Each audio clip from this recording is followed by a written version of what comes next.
நட்சத்திர கனவுகள் அத்தியாயம் 28.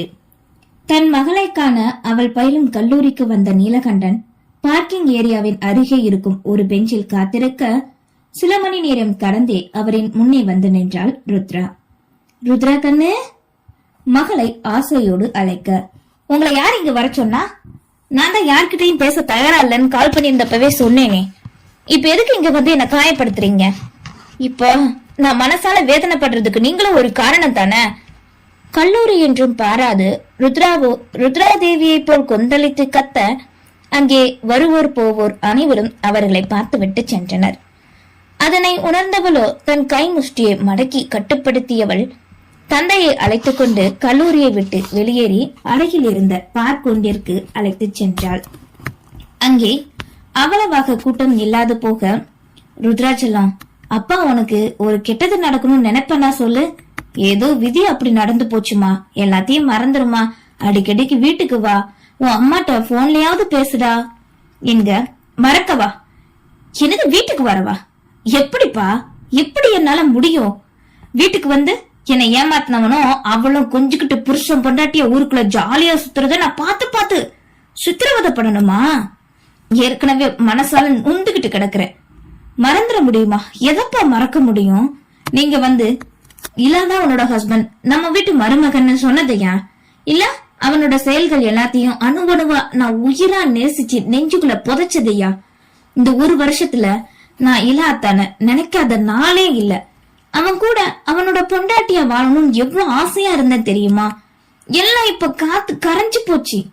உங்களுக்கு குடும்பமானதான் முக்கியம், அமைதியா இருந்துட்டீங்க. நீங்க பிடிவாதமா இருந்திருந்தா ஏன் இல்ல அத்தான் எனக்கு கிடைச்சிருப்பாளப்பா. ஆக்ரோஷத்தில் கத்தியவளுக்கு ஒரு தலை காதல் என்றாலும் உயிரே பறிபோன உணர்வில் அழுகையோடு முடித்தாள். தன் மகளின் மனவேதனையை கண்டு தீர்க்க வழி தெரியாது கலங்கிய தந்தையும் தன் நெஞ்சோடு மகளை அணைத்துக் கொள்ள, மேலும் மனதில் இருந்த நினைவுகள் அழிய அழுது கரைந்தாள்.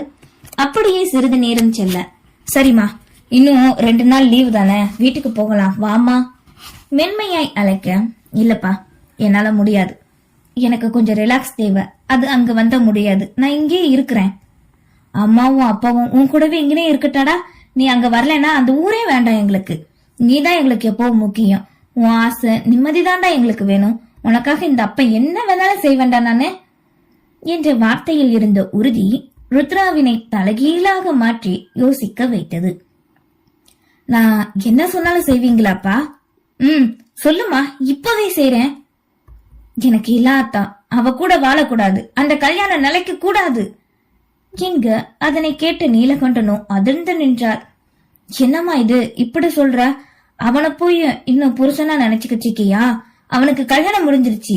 உன் படிப்பு முடிச்சதும் அவனை விட சிறந்தவனா, உனக்கு உன்னை தாங்குறவனா, என் வீட்டோட மாப்பிள்ளையா கூட நான் பாக்குறேம்மா. இல்லப்பா, நான் வெறுக்கிறேன். ஆனா எதுக்காக?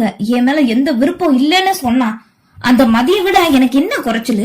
அவனை விட என்கிட்ட அழகு வசதி எல்லாமே இருக்கு. ஏதோ பண்ணி அந்த குடும்பமே அன்னைக்கு அவனை அங்க கட்டிப்பாட்டுல வச்சுக்கிட்டாங்க. என்கிட்ட கால்ல பேசும்போது நல்லாதான் பேசினான். கல்யாணத்துக்கு முதல் நாள் ராத்திரி கூட என்ன ரசிச்சு சொன்னான். இதுக்கான அர்த்தம் என்னப்பா? அப்போ அவன் ரெட்டை விளையாட்டு விளையாண்டானா? என் வாழ்க்கைய அவன் தானே. என் வாழ்க்கையை கெடுத்த அவன் இப்ப நிம்மதியா இருக்கலாம். எப்படி அந்த மதியம் அவனும் நிம்மதியா இருக்கலாம்? சொல்லுங்கப்பா, இருக்க கூடாதுல்ல? என்னடா சொல்ல வர? இப்ப ஊரறியா கல்யாணம் பண்ணிட்டாங்க 2 பேரும், அதுவும் எல்லார்கிட்டையும் சம்மதம் வாங்கி. சந்தோஷமா இருக்க விடாம நீங்க பண்ணுங்க. அன்னைக்கு உங்களை அவமானப்படுத்தின அந்த மதிய இன்னைக்கு எப்படியாவது பழி வாங்குங்க. மண்டபத்துல உங்களை ஒரு ஆளாவே மதிக்கல, அதுக்கு அந்த குடும்பத்தை எதிர்த்து போங்க, பிரச்சனை பண்ணுங்க, நிம்மதியா வாழ விடாதீங்க. என் படிப்பு முடிஞ்சு நான் வரும்போது எல்லாம் அத்தான் எனக்கு கிடைக்கலனாலும் பரவாயில்ல, ஆனா கல்யாணம் பண்ணிக்கிட்ட வாழ்க்கை அவனுக்கு நரகமா மாறி நினைச்சிருக்க கூடாது. அதுக்கு ஏதாவது பண்ணுங்க. பல்லை கடித்து கொண்டு கத்த நீலகண்டனோ நேற்று வீட்டில் நடந்த அனைத்தையும் கூறினார். இனி அவர்களின் உறவே வேண்டாம் என ஒதுக்கியதை கூற, அதனை கேட்டவளோ, இப்படி மாறி மாறி பிரச்சனை பண்ணி காயப்படுத்துங்க. அவங்க மகளை ஏன் வீட்டுல இருக்க வச்சிருக்கீங்க? அவன் அனுப்பி வச்சிருக்க வேண்டியதானே? தான் பொண்ணு தான் கண்ணு முன்னாடியே தவிக்கிறத எந்த குடும்பம் தான் சந்தோஷமா பாக்கும்? குரோதத்தோடு கூற, நீ சொல்றது சரிதான்டா. நம்ம குடும்பத்துக்குன்னு கௌரவம் மரியாதை ஒண்ணு இருக்குல்ல. இப்போ போனாப்புல பொண்ண நினைச்சு கவலையில தான் இருக்காக. அப்படியே அந்த கவலையோட பொண்ணை பார்க்க முடியலன்னு நினைச்சு நினைச்சு சாகட்டுண்டாவுங்க. மருமகளோட வயித்துல நம்ம வாரிசு வளருது, அதனால அவ நம்ம வீட்டுல இருக்கிறது தான் நல்லது. இதுல உன் அண்ணன் வேற பொண்டாட்டி முந்தானைய பிடிச்சுக்கிட்டே சுத்திட்டு திரியறான். ச்சே, என்னமோ பண்ணுங்கப்பா, ஆனா நான் படிப்பு முடிஞ்சு வர்றதுக்குள்ள நான் சொன்னதை செய்யணும். அது வரைக்கும் நான் அந்த ஊர் பக்கம் எட்டி குடி பார்க்க மாட்டேன். இதுதான் தன் முடிவென உறுதியோடு கூறிவிட்டு அந்த இடத்தினை விட்டு சென்றாள் ருத்ரா. அப்படியே அருகில் இருந்த இருக்கையில் அமர்ந்தவரோ தன் மகள் கூறியதை பற்றி யோசித்தார். அப்போது அவரின் விலைகளுக்கு ஊராரின் முன் தன்னை தலைகுனிய வைத்த யாழ்மதியின் செயல் நினைவு வர, தன் மகளின் வாழ்க்கையை பறித்த அவளை விடக்கூடாது என்ற எண்ணத்தில்தான் இருந்தார்.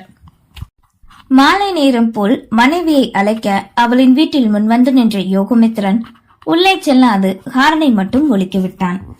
சத்தம் கேட்டு சிறிது நேரம் கழித்து மொத்த குடும்பமும் வெளியே வர அவனை கண்டதும், அப்பா அம்மா நான் கிளம்புறேன். இந்த சில மணி நேரங்கள் அவர்களது பாசத்தில் கரைந்தவளோ அதே கண்ணீரோடு விடை பெற்றாள். காரின் அருகே வர, மாப்பிள உள்ளக வந்துட்டு போகலாமே. சங்கரமூர்த்தி அழைக்க, இல்ல மாமா, இவளை விட்டுட்டு நெல்லு மூட்டை ஏத்திக்கிட்டு இருக்காக, கணக்கு பார்க்க போகணும், போயிட்டு வரேன். முகத்தினை கூட சரியாக காணாது கூறி காரினை எடுத்துக்கொண்டு சென்றான்.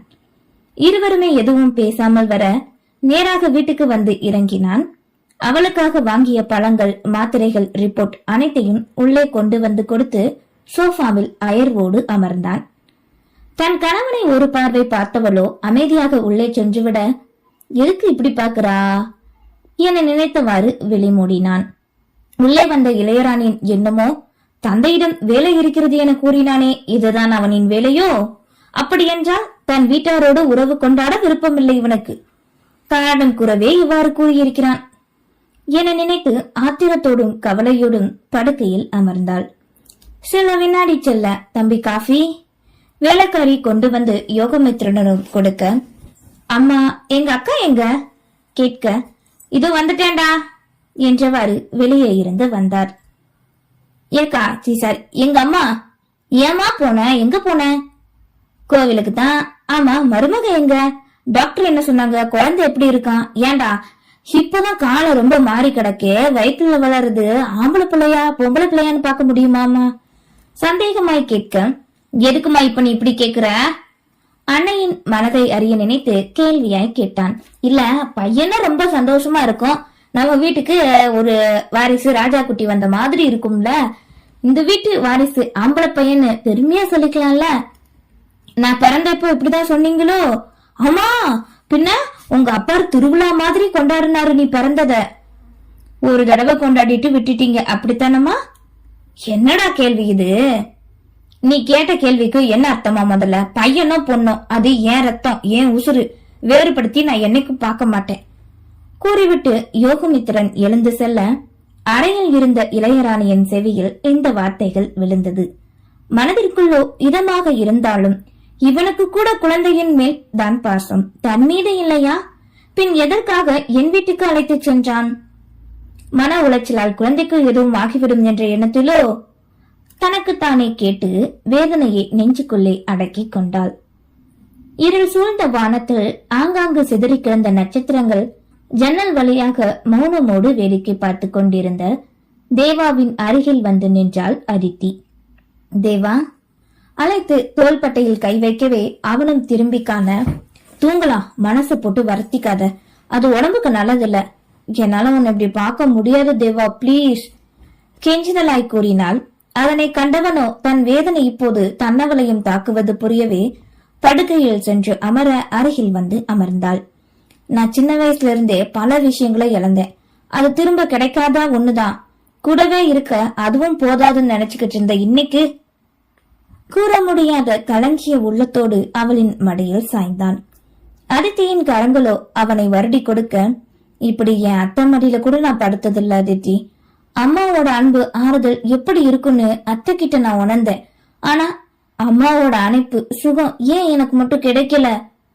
புலம்ப தன்னவனின் ஆழ்மனதில் இன்னும் பல வேதனைகள் சூழ்ந்திருக்கிறது என்பதை புரிந்து கொண்டாள். அதனை தான் மாற்ற வேண்டும் நினைத்தவளோ, எதுவும் சொல்ல வேண்டாம் தேவா, நீ முதல்ல நல்லா தூங்கு கூறியவாறு அவனை தன்மடியில் வைத்தவாறே தட்டி கொடுக்க, சிறிது நேரம் சிறு குழந்தையென அவனும் தூங்கிவிட்டான். படுக்கையில் நேராக படுக்க வைத்தவளின் மனமோ தீர்வினை தேட தந்தையின் உதவியை நாடியது.